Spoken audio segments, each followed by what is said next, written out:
So let's compare the final mix that I started with without mastering and then what I did with the Ozone. Here we go. Is you tryna rap? Meet me outside, meet me outside, meet me outside. Is you tryna rap? Meet me outside, meet me outside, meet me outside. Is you tryna rap? Meet me outside, meet me outside, meet me outside. Is you tryna rap? Meet me outside, meet me outside, meet me outside. Is you tryna 5.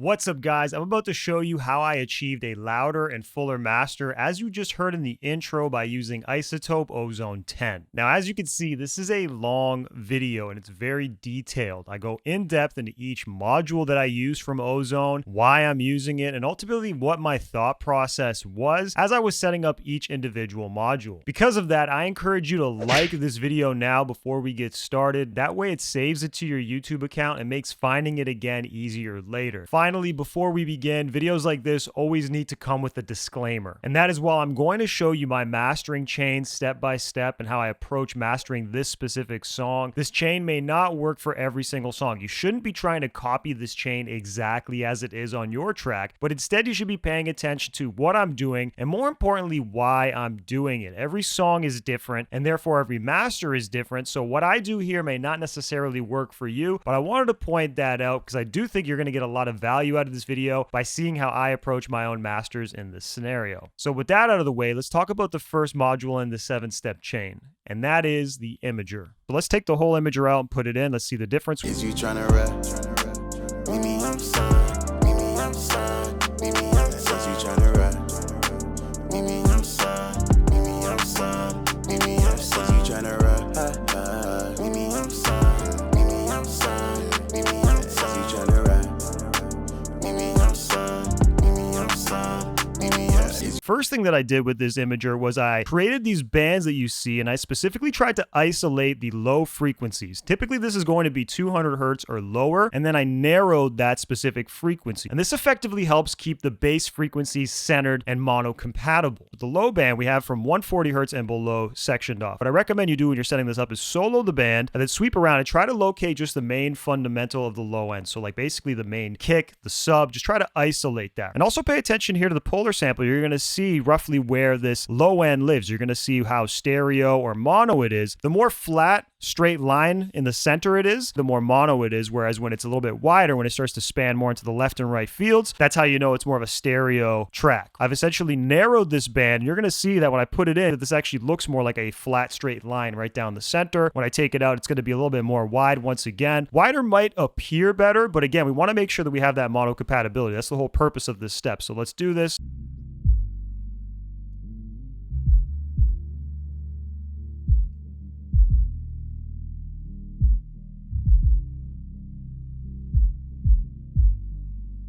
So not the biggest difference, just a little subtle tightening, right? That's all we want. Want a little bit more focus. And of course I could pull this even more. I could pull it down to -100 and that would make it like super mono. There is a negative effect that sometimes happens with that. Sometimes it'll just take too much of the life out of this. And sometimes there are certain bass sounds that are meant to be a little bit more stereo, but overall this should help make this a bit more mono compatible than it initially was. The next band is 140 hertz to 1K. Let's see what this is. And I'm actually going to take out the band once again. Let's listen. Is you tryna rap?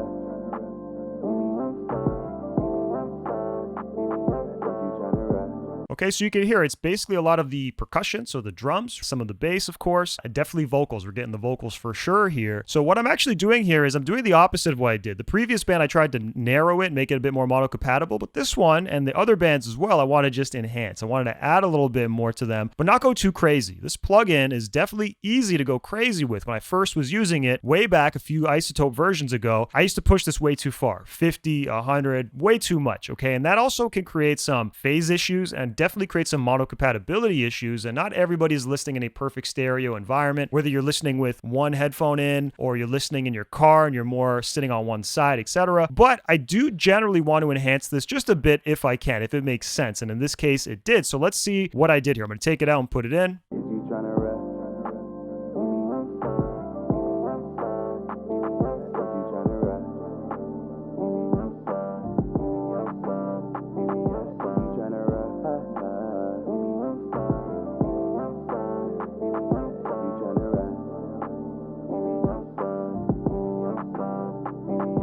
just gives it like a little bit more life. Let's see the next band. I got 1K to 5K. This is going to be predominantly vocal. Let's take out what I've done and just listen to the band soloed. Is you tryna rap?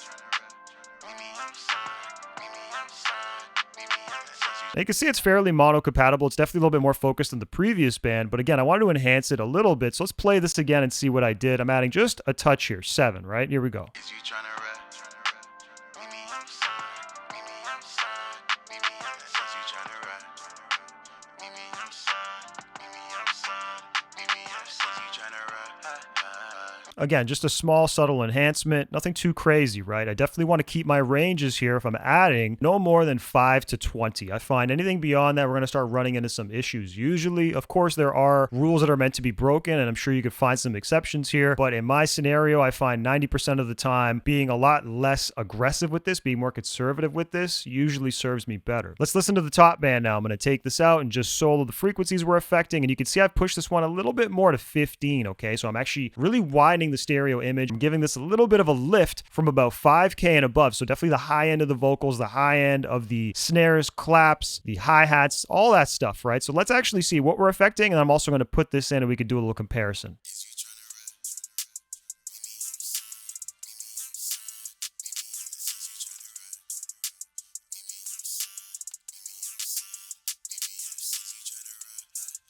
Definitely just overall adding some enhancement here. So now we can start moving into the second step that I've applied here, which is a new module from Izotope, and that is the stabilizer. Now, it's almost like an automatic EQ. You could do this early on. I like to do it early on at least, because then it's going to catch a lot of the problems. And the good thing is, unlike an EQ or a static EQ at least, it's not going to permanently remove something. It's not going to be one move that just always happens. Instead, it's going to sort of work dynamically, right? When that frequency builds up too much, it's going to reduce it or maybe add to it depending on how you set this up. And then, of course, it's going to just massage this a little bit, only when those problems rear their ugly heads, but otherwise it might sound very flat and not really do anything. And I like that. I like that it can sort of pre-treat problems. Then we can go in a bit later and obviously do some more surgical moves on our own if we really want. Now, in this case, what you want to do with the stabilizer is you're first going to choose your genre. Now, this is a hip hop track, so I've chose hip hop, of course. And then you want to choose either shape or cut. Now, shape is going to do some boosts and cuts. It's going to sort of enhance in some areas and then remove in others. And then cut, of course, is purely surgical. Now, I want to use the cut in this case. I wanted to just remove some stuff because I feel like there was some problems in the high end, especially like the claps and stuff like that. I feel like sometimes they can get a little bit harsh and brittle. And I wanted this to just sort of pre-treat them a little bit before I go in and do some more moves afterwards, right? You could choose your amount, you could choose your speed and your sensitivity, okay? So the speed is just how fast things are going to react. So the higher the speed, the more aggressive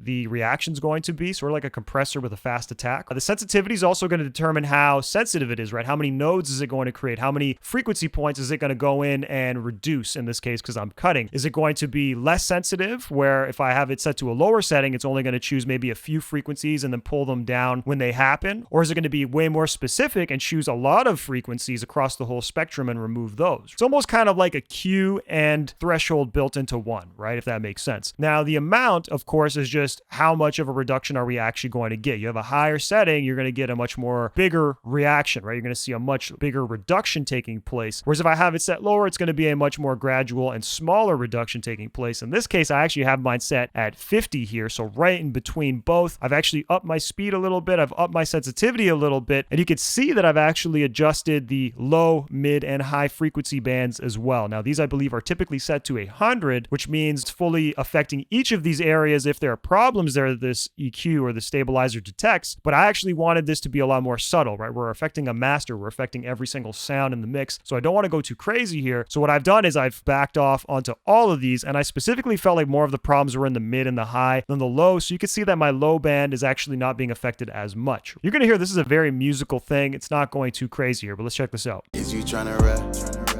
Baby, I'm son. Baby, I'm son. Baby, I'm son. Is you tryna rap? Baby, I'm son. Baby, I'm son. Baby, I'm son. Is you tryna rap? Baby, I'm son. Baby, I'm son. Baby, I'm son. Is you tryna rap? Baby, I'm son. Baby, I'm son. Baby, I'm son. Is you tryna? So truthfully, I actually think it's working a little bit too aggressively now that I'm hearing it, right? So what I want to actually do is maybe remove the mids a little bit more. I don't want to have this working so aggressively because the mids is really where the vocal is living. I can hear it as getting rid of some of the muddiness that might be associated with the vocal, but it's also thinning it out a little bit too much. So I'm actually going to play this again and just reset my mid setting. Here we go. Is you tryna rap? Meet me outside, meet me outside, meet me outside. Says you tryna ride. Meet me outside, meet me outside, meet me outside. Says you tryna ride. Meet me outside, meet me outside, meet me outside. Says you tryna ride. Meet me outside, meet me outside, meet me outside. Okay, so that seems a little bit better for me. I've effectively cut that reduction in half. It's not working as aggressively. And really for me, the issue was, of course, the claps in the high end. I felt like it was a little bit too harsh. And that's really what I see it doing more work on. The mids was definitely muddy at times, but I didn't want to go too crazy here. But if you want to hear what we're losing, we could just press the delta here. This is going to play only what we are removing here. Let's check that out.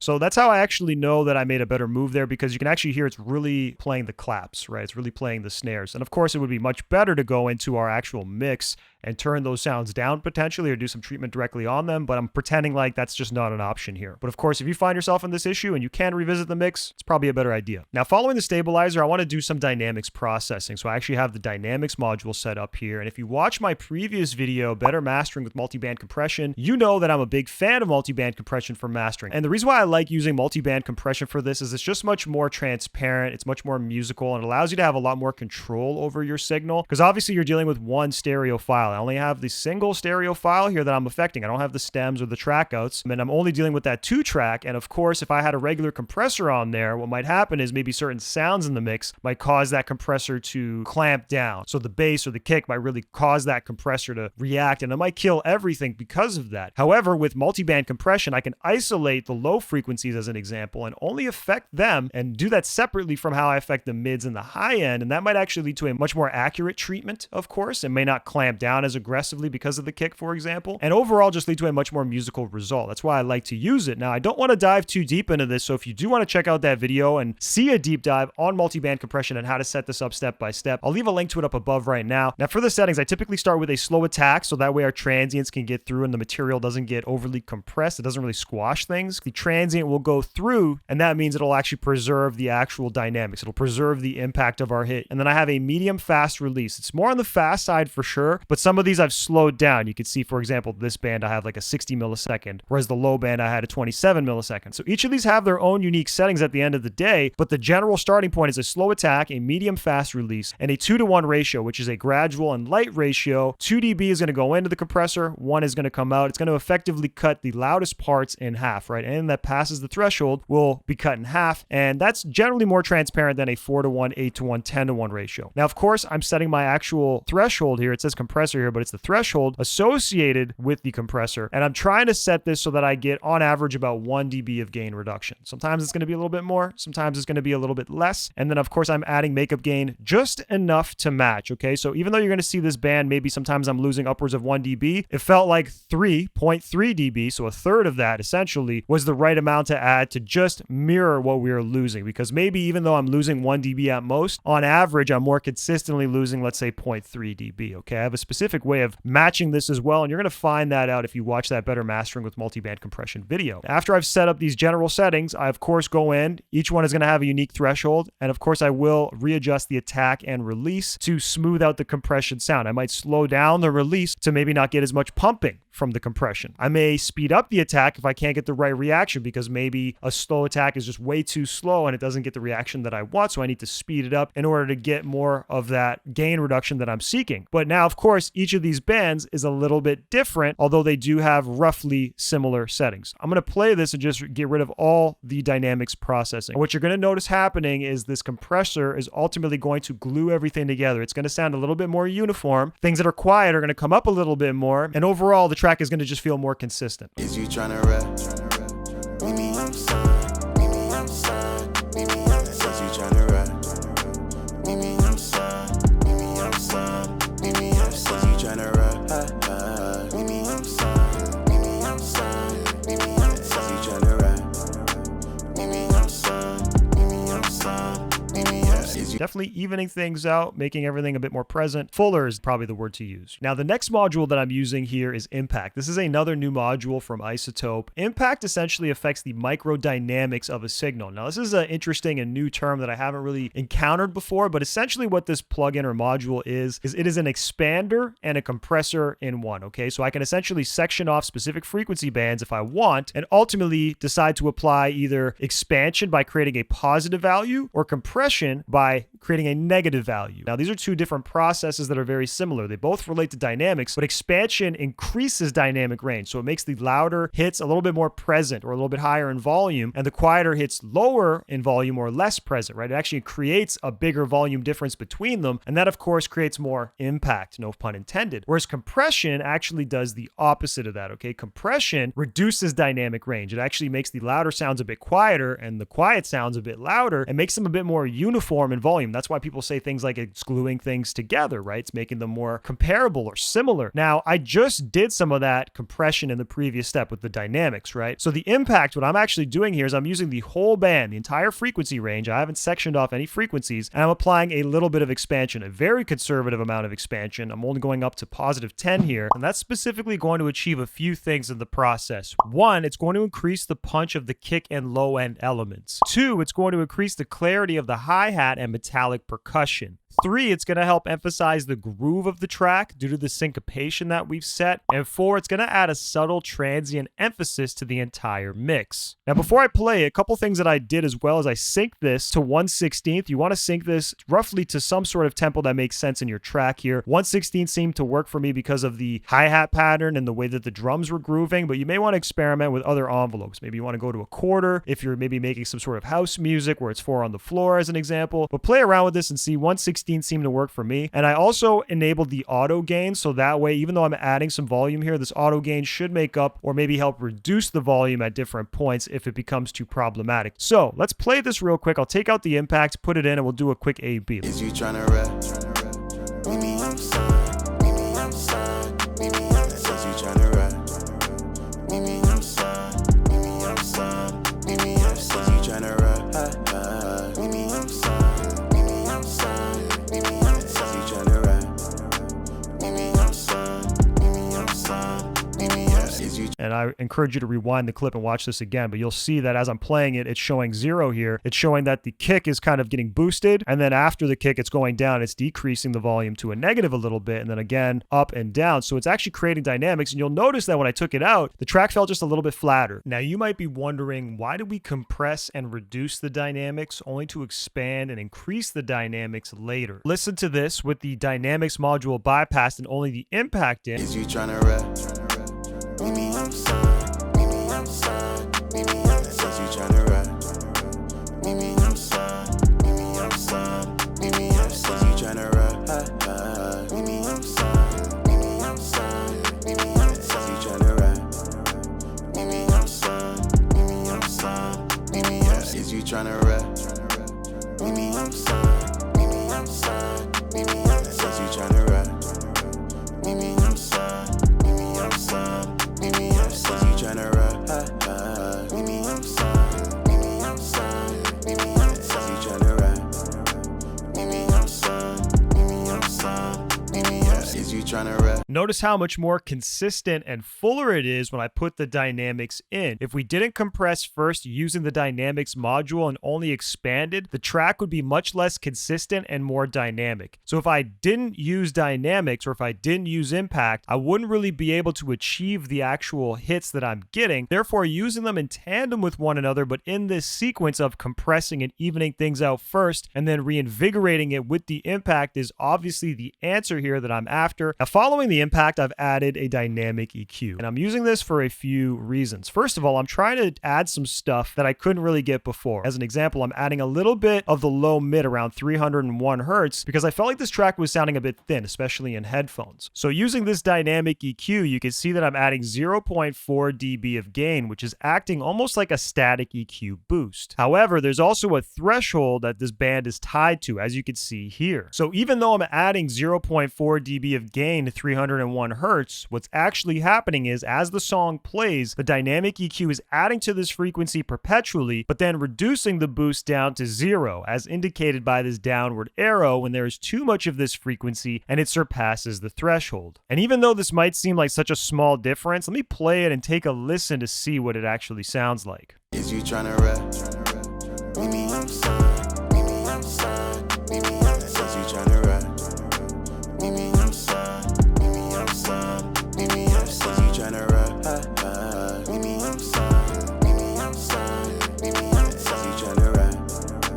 Meet me outside, meet me outside, meet me outside. Is you tryna? It's very interesting how such a small move, because if you pay attention to this red number once again right here, you're going to see that it's only adding maybe 0.2, 0.3 dB at times, but because it's happening dynamically, it's obviously enhancing the movement once again, warming it up, making it feel fuller. It's impacting the vocal, and it's also impacting the kick and the drums a little bit, but it's making everything sound thicker. Now, unlike the low band, I've gone in and I've actually adjusted some very small frequency resonances in the top bands here that I felt they were just poking out. Now, one thing to point out is notice how there's the downward arrow shaded in here. That means that essentially if there's a boost, such as it is down here, what's happening is it's going to add gain and then bring it back down to 0. However, when there's a negative value, so in this case, I'm actually only reducing the frequency, it's not perpetually taking out minus 0.5 dB, for example, in this case. Instead, what it's doing is it's leaving the band at 0, and then whenever this frequency passes the threshold that we've set, it's pulling it down towards minus 0.5 dB and therefore cleaning it up. Otherwise, it's going to stay closer to 0 dB, aka unaffected. So in a situation like this, the gain is almost acting like a range or a place that it's trying to get to rather than a move that's being taken away. Whereas in this additive scenario with the downward arrow, it's actually adding it first and then taking it away as it passes the threshold. It's sort of similar, but depending on the direction of the arrow you choose, it will change the way that the band is affected. So that being said, let's go through each of these bands and see exactly what I am losing. The first one here is around 3000 hertz, almost 2948 hertz, and this is definitely going to be a main vocal fundamental. So let's just solo the frequency and take the band out. Check it out.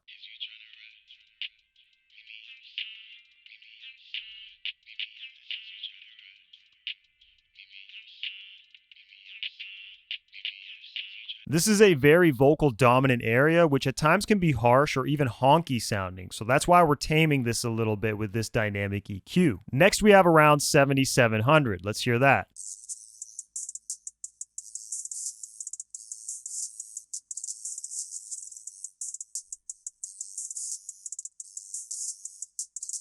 You can tell this is a very harsh or sibilant dominant type of frequency area with a lot of hi-hats, vocal sibilants, and other potentially problematic high-frequency content. Finally, we have another band focused on about 12,245 hertz, the extreme top end. Let's solo that.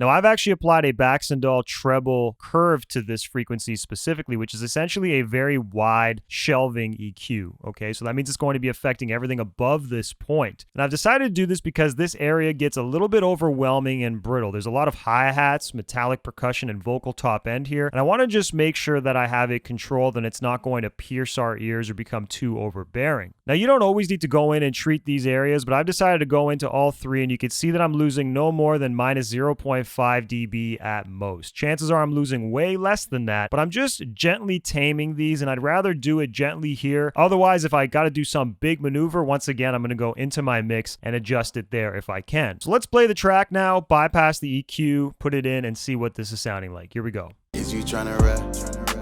Meet me outside, meet me outside, meet me outside. Is you tryna rap? Meet me outside, meet me outside, meet me outside. Is you tryna rap? Meet me outside, meet me outside, meet me outside. Is you tryna rap?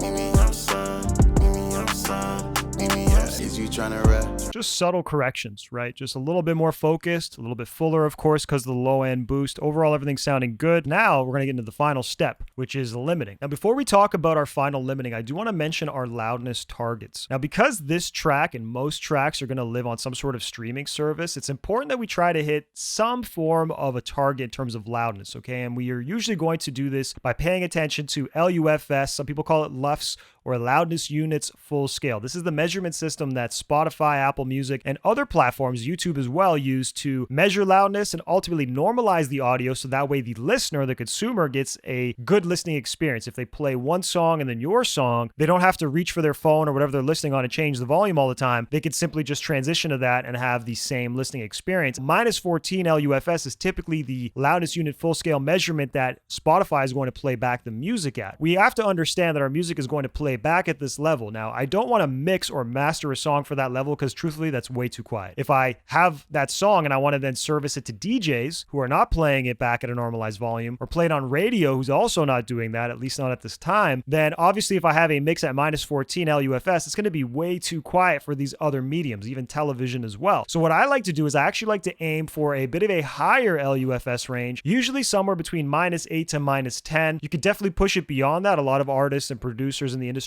do, but I find that minus 8 usually is a good benchmark, but sometimes mixes at minus 10 still translate just as well. So that's why I kind of give you this range. At the end of the day, I want to make sure that the track sounds the best that it can and that it's going to translate into these different situations. So with that in mind, we could talk about our limiting process now, and I'm actually using something called serial limiting, which is when you actually split up limiting across multiple steps. Instead of having one limiter driving the volume of a track and working way more aggressively, you could split the workload of that limiter up between 2 or more limiters, and this usually leads to a much more musical and transparent result. I even have a video about that. I'll leave a link to it up above if you're interested in checking it out and learning more about this process. But with that in mind, the first limiter that I'm using here is the vintage limiter module that's built into Ozone as well. So with our first limiter, the goal here is really just to cap the peaks. So I'm not trying to get a consistent reduction across the board. Instead, what I'm trying to do is I'm just trying to grab the very loudest moments or sounds in my mix and essentially just prevent them from clipping, okay, or peaking or distorting the master. A lot of times this is the most dynamic sounds in your track, so usually like the kick, the snare, the bass, potentially the 808 if it's a hip hop track, of course. Well, usually you're going to notice that when you're doing this, you're really only getting those sounds to just get reduced and prevent them from clipping. But as a byproduct of that, you're not only just catching the peaks, but you're also increasing the overall loudness or volume of the track. So in this example here, I have my threshold set to minus 6 dB. So that means anything that passes minus 6 dB is ultimately going to get reduced, okay? And you're going to find out that that's usually going to be those dynamic sounds that I mentioned. But at the same time, usually the threshold is associated with a gain, and usually it adds the equal amount of gain back. So if I have a minus 6 dB threshold, it's adding 6 dB of overall volume to the track at the same time. But at the same time, it's preserving the ceiling, okay? So I have a 0.3 ceiling here, which is a bit of an arbitrary number. You can at least have it to minus 0.1. As long as you have at least 0.1 available to you, you're never going to clip, right? But I like to have a little bit more of a ceiling. That way, things are just guaranteed. I'm not really going to have any issues here. And I have a little bit more headroom, of course, to turn it up even more in the final limiter that we're going to talk about momentarily. So with this limiter, I'm actually working with the modern mode, which is essentially the best characteristics of the analog mode while lending itself a little bit better to modern music because it has a variable release time. You can always try the analog mode or even the tube mode if you want, but I do find the tube to be a bit more specific and not necessarily one that I gravitate towards, as it really flattens the sound a bit more noticeably than the other modes. Okay, I like my stuff fairly dynamic, so I tend to avoid that. Modern is what's going to work for me. The character is essentially controlling the attack and release. If you have it lower, it's obviously a bit faster. If you have it higher, it's slower. I typically want mine to sound fairly transparent, so I do lean towards a bit more of a faster character, but not necessarily the fastest there is. I recommend that when you set this up, you leave it where it is and then play with it afterwards. I found that 2 to be fairly good here. The final thing I'll talk about here is True Peak. I'm going to actually enable that here, and you're going to see that I enabled it on the next step as well. True Peak just helps your mixes, your digital mixes, if you're mixing in the box, convert better when they go from the digital to analog conversion process. Basically, if you ever play a mix in an analog scenario, if you play it off of a console, for example, sometimes there's additional distortion and other things that happens, and you're not even aware of it because you're playing it on a digital medium. But when you go into these situations, you'll find that it doesn't necessarily sound good. You might have all kinds kinds of problems you never even knew existed. True peak essentially helps create a buffer to prevent that. So with that out of the way, let's actually just play this first and see what the limiter is doing. Pay attention here to the gain reduction trace. You're going to see it's really going to be knocking down the loudest moments of the track, but not necessarily doing it consistently where it's happening all the time. It might only be happening once every bar or two. Let's see. Is you trying to rap?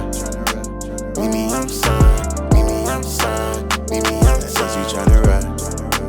Meet me outside. Meet me outside. Meet me outside. So if you rewind the clip, you're going to notice that it's pretty much only reducing when there's a kick. And of course, that's actually a bit of a sign. Maybe I can go into my mix if I had access to that, turn down the kick a little bit. And because of the gain that the threshold will ultimately add at the same time, when you turn it down in the mix, it might sound more noticeable. But then when you run it through your mastering chain, that difference is not going to be as noticeable. And in fact, it might cause your limiter to not work as aggressively. And then you might be able to actually increase the loudness even more. So let's actually hear the difference with and without the limiter. You're going to notice this is a very significant volume difference. Is you trying to rap? Meet me outside. Meet me outside. Meet me outside. Is you trying to rap? Meet me outside. Meet me outside. Meet me outside. Is you trying to rap? So far, so good. We're limiting those really loud moments. We're increasing the overall loudness of the track, but I haven't really been too mindful of the LUFS. So let's now actually pay attention to the LUFS setting. And you can see I have it displayed here. You can always go here to the IO and decide to show it here. By default, it doesn't show this. It usually shows peak and RMS volume, but I like to choose integrated so that way I'm seeing the LUFS, the integrated LUFS volume simultaneously. And now we can actually play this track and just see what LUFS level are we hitting just with our first limiter before we add our second limiting process here. Let's check this out. Is you trying to rap? Meet me outside. Meet me outside. Meet me outside. Is you trying to rap? Meet me outside. Meet me outside. Meet me outside. Is you trying to rap? Meet me outside. Meet me outside. Meet me outside. Is you trying to rap? Meet me outside. Meet me outside. Meet me outside. So far, we're actually doing pretty good. We're hitting about minus 12.6 LUFS. Sometimes it goes a little bit lower, a little bit higher, but somewhere in that vicinity. So really, we're not far off from our target of minus 10 LUFS, right? At least the starting target. We can be higher than that, but, you know, let's just keep minus 10 in mind for now. Now, that being said, let's talk about our final module here, which is a maximizer. And you might be wondering, what's the difference between a maximizer and a limiter? And the truth is, I actually have a video about this. I'll leave it up above right now, but the TLDR here is that a maximizer and a limiter are effectively the same thing. Maximizers do things in a slightly inverted order. So a maximizer, you can really look at it like it's just the same thing as a limiter, but that has slightly more features. You could definitely use them interchangeably. I wouldn't really stress too much about whether you should use one or the other. Just focus on using something to drive the loudness and use your ears to ultimately decide what sounds best. The goal of this maximizer is to do that final push in terms of volume, right? We've already cranked the volume up by about 6 dB here on our previous limiting step. So this maximizer, I have mine set to minus 3.5, which means we're adding another 3.5 dB.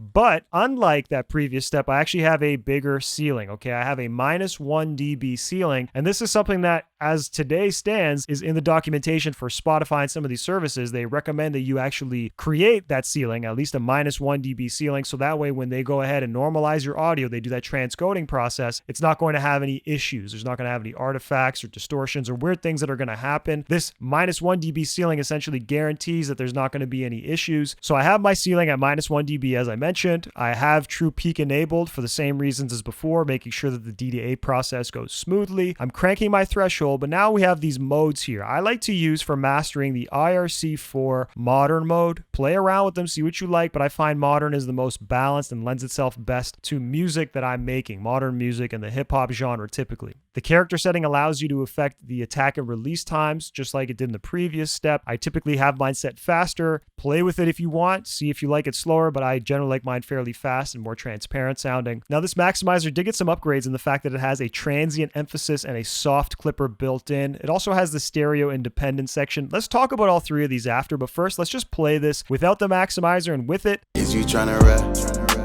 Meet me outside. Meet me outside. Meet me outside. Is you trying to rap? Meet me outside. Meet me outside. Meet me outside. Is you trying to rap? Meet me outside. Meet me outside. Meet me outside. Is you trying to rap? Meet me outside. Meet me outside. Meet me outside. Is you trying to rap? I hope hope you paid attention to the LUFS meter here. You could definitely see that we're hitting that -10 target that I was after, right? The whole track's coming up, sounding significantly louder, significantly more present. And you're going to notice that when you set this up yourself, that it is going to be affecting more things, okay? The previous step really just affected the loudest, most dynamic sounds, the kick, for example. This is not going to be doing that. This is definitely going to be affecting the kick, but it's probably going to be affecting a little bit more because now your overall track is way louder from that previous step. So you're going to see a little bit more consistent limiting. Play with this, pay attention as you set this up, and make sure that you're not totally killing or sucking the life out of your track, but rather just increasing that loudness and still able to get some of that movement dynamics and impact that you want from your mix. Sometimes this does bring along some negative attributes. Like I said, maybe you're going to notice some harshness in the high end, some muddiness in the low end. Could be a variety of different things frequency-wise that you now want to go into your dynamic EQ and revisit. Maybe address some of these while playing into your maximizer, almost like in a top-down mixing approach where you're hearing that final step and able to now reverse engineer and mitigate some of those problems ahead of it. But that being said, we're hitting our goals. Now let's talk about these final parameters here, and I'll show you the difference between them as well because these are new. Now by default, the soft clip feature is actually turned off, but I like to use it at least now on my masters. And what it does is it actually soft clips your master before this maximizer, okay? So even though it's laid out like it looks like it's happening after, it's happening first before it goes into your maximizer. And what this is good for is it's good for creating a little bit of a high fidelity loudness boost. So it's just going to give your track a little bit more of that oomph, that push, that impact. But of course, it is something that's very easy to overdo, and it can really kill your track if you overdo it, okay? So I'm not recommending you set this to 100. You can see that I've actually set mine to about 18%. Now the three modes, L, M, and H, stands for light, moderate, and heavy, okay? This pertains to how much of an effect this is going to have on your track, okay? Now this is basically like a saturation, right? This soft clipping, it's basically saturating the edges of our signal. It's almost like a distortion that we can use to get louder masters. So with the light mode, it's going to saturate the signal at 3 dB below the threshold. Moderate's going to do the same, but at a 6 dB below the threshold, so a little bit more sensitive. And then heavy is going to actually do it at 30 dB or lower, so it's much more aggressive in terms of the sound. I find that light and moderate are usually what sounds best, and in this case, I went for the moderate because that's just what I gravitated towards. So let's actually play this real quick, and I'll take this out and put it in. You can hear the difference. Is you tryna rap? Meet me outside. Meet me outside. Meet me outside. Is you tryna rap? Meet me outside. Meet me outside. Meet me outside. Is you tryna rap? Meet me outside. Meet me outside. Meet me outside. Is you tryna rap? Meet me outside. Meet me outside. Meet me outside. So again, just increasing that fullness, that loudness, because I could definitely hear the saturation and how it's sort of warming things up and increasing the presence of certain sounds, certain things in my mix. Now, the transient emphasis is also another feature that's new that is by default turned off. I've turned it on. I like to use it. Now, this goes back into our previous points where if you use compression and limiting, which is an extreme form of compression, by the way, these are really going to suck the life out of your track if you overdo it. And a lot of times what negatively gets impacted is your drums, your dynamics, right? Your rhythm section, basses even. These things that create the movement in your track is usually what suffers, and this transient emphasis feature allows you to ultimately help make up for some of that. This feature allows you to fine-tune the shaping of our transients before the limiting takes place. So again, this happens before, just like the soft clipper. And this is really good at helping us preserve the hits of our drums and percussion sounds while still optimizing the track for maximum loudness. So I like to drive this level a bit until I can hear the difference in my drum hits, but I definitely don't like to overdo it. Otherwise, what might happen is you might create this sort of pumping or overdriven sound. And in this specific example, 51% seemed to be just what I needed to give my drums a little bit more oomph and impact. Okay, so let's take it out, put it in, hear the difference. Is you tryna rap? Meet me outside. Meet me outside. Meet me outside. You tryna rap? Meet me outside. Meet me outside. Meet me outside. You tryna rap? Meet me outside. Meet me outside. Meet me outside. You tryna rap? Meet me outside. Meet me outside. Meet me outside. Definitely much more powerful, as you can tell. So finally, we could talk about the stereo independence knob, and you can see that I've actually increased the transient knob to 40, and I've left the sustain at 0. Now, what these ultimately do is it allows you to tell the limiter how to process the transients and the sustained material. So you can have them process them the same by leaving them at 0 or at a similar value, or you can have it process each of these differently. So the transients, once again, would be things like your drums, your percussion sounds that have a quick attack, while the sustained material would be that stuff that happens happens in between that doesn't come in so quickly or aggressively, right? That stuff that sort of lingers in the background. Now, you could push these up to different values as high as 100%. And if you do push it to 100%, it is possible to achieve a louder master overall, but potentially at the expense of creating a more narrow stereo image, okay? So it's not going to feel as wide or full in the process. Otherwise, by setting these to unique non-zero values, so not zero, it's going to apply limiting to the transients and sustained material separately and differently. So in this case, I wanted to actually increase the transient independence specifically because this is hip hop and this is a very transient dense genre, and this track is no exception. This is ultimately going to allow the limiter to process the transient separately from the sustained material and allow me to achieve a louder master in the process. So I'm going to set this to 0. Let's compare how 0 sounds to 40%. Here we go. Is you tryna rap? Meet me outside. Meet me outside. Meet me outside. Is you tryna rap? Meet me outside. Meet me outside. Meet me outside. Is you tryna rap? Meet me outside. Meet me outside. Meet me outside. Is you tryna rap? Meet me outside. Meet me outside. Meet me outside. Just notice the impact on the drums. Once again, notice how much deeper, fuller, bigger they sound, right? Because of this. This is obviously why I use this. So let's compare the final mix that I started with without mastering and then what I did with the Ozone. Here we go. Is you tryna rap? Meet me outside. Meet me outside. Meet me outside. Is you tryna rap? Meet me outside. Meet me outside. Meet me outside. Is you tryna rap?